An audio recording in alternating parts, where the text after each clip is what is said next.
Greetings, friends. Welcome to this fascinating journey, a journey where fortunes are made and sometimes lost. This journey is none other than the roller coaster ride of the stock market. In this episode, we will delve into some fundamental facts and basic concepts about the stock market. So let's jump right into it. What exactly is the stock market?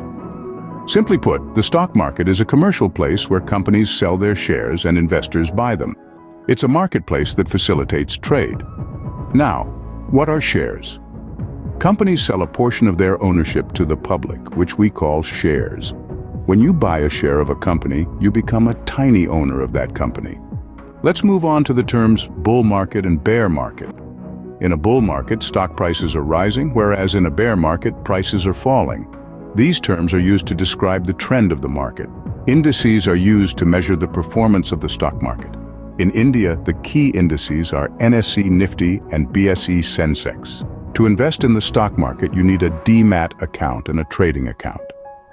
The demat account holds your shares in electronic form, while the trading account allows you to place buy-sell orders. Investing in the stock market comes with risk. Higher returns often require taking higher risks. It's important to understand your risk tolerance. These were some fundamental facts about the stock market. In the next episode, we'll discuss how to buy and sell stocks. Thank you so much for joining us on this journey today.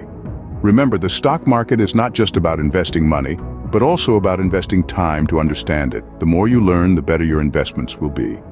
Until next time, happy investing.